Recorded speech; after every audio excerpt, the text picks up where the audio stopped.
de mangère, comme je dis souvent.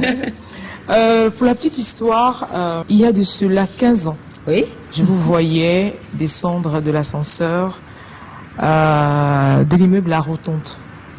À cette époque-là, vous étiez justement directrice de communication à Camerco. Moi, j'étais une jeune présentatrice télé qui commençait sa carrière au sein de la direction audiovisuelle au Paris Mutuel Urbain camerounais.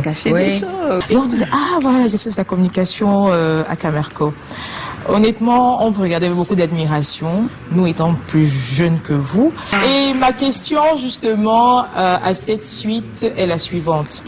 Vous qui êtes passé par Canal en tant que productrice, vous êtes allé à CRTV en tant que productrice avec Catapulte. On a quand même 2 grands géants de l'audiovisuel. Et c'est, si vous me permettez, la petite Yolande qui vient organiser le salon de l'audiovisuel devant ses aînés. J'ai envie de poser la question de savoir comment est-ce que vous avez été accueillis. Est-ce qu'on n'a pas dit, mais attends, elle est audacieuse, la petite Yolande. Allons-y. Donc, vas-y. Alors, je vais être claire. Déjà, j'arrive dans l'audiovisuel, je suis très bien accueillie. Et je dis particulièrement par Canal 2 International. Parce que quand je viens avec mon projet d'abord Engrenage, j'arrive à avoir la coproduction. Vraiment, ça s'est fait de manière lisse. Deuxième chose, quand je reviens avec Catapulte, c'est pareil. J'ai été bien accueillie. Et quand vous êtes bien accueilli dans un milieu, ou peu importe le milieu dans lequel vous êtes, ne prenez pas en compte ceux qui sont négatifs. Concentrez-vous sur ceux qui sont positifs et là, ça vous permet d'avancer. Je ne regarde pas ceux qui vont dire X, Y chose qui ne me permet pas à moi d'avancer. Je vais avec ceux qui croient en moi, ceux qui me poussent, ceux que je porte, ceux qui ont confiance en moi et qui me suivent dans ma folie. Vous n'avez pas eu de frein? Les freins, moi je dis souvent que le frein en réalité, c'est nous-mêmes qui nous mettons les freins. Quand comme tu veux traverser un obstacle et que toi tu vois cet obstacle comme une barrière, tu ne vas pas y aller.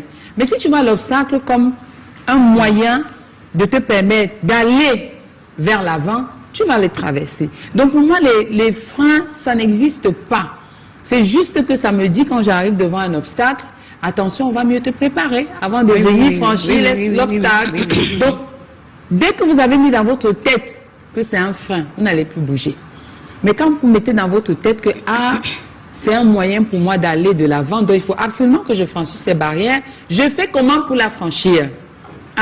Il faut que j'aille vers les aînés pour leur dire, voici ce que je vais faire, que j'aille vers ceux que je prends comme des modèles, qu'est-ce que vous en pensez, que j'en parle autour de moi, que je pose et que je prépare finalement, tel m'a dit ceci, ok, je peux intégrer, tel m'a dit cela, je peux intégrer. C'est comme ça que je fonctionne. Je ne travaille pas avec la négativité et je ne tiens pas compte de ceux qui sont négatifs. Si vous avez quelque chose à me dire, venez me le dire. Faites-moi des propositions, aussi dures, sévères que ça puisse être, je vais écouter et je vais en tenir compte. Ça ne veut pas dire que si j'entends que les gens ont dit des choses, je ne vais pas me remettre en question. Je vais me remettre en question parce que s'ils arrivent à dire ça, il y a certainement quelque chose, soit que j'ai mal expliqué, soit alors que j'ai mal fait. Alors je pars revoir ma copie et je corrige. Mais il faut laisser le temps aux gens d'accepter que vous arrivez dans un milieu dans lequel vous avez un peu comme un cheveu dans la soupe, quoi. Donc, et ne pas leur en vouloir. Tout ce qui est négatif est positif. D'accord.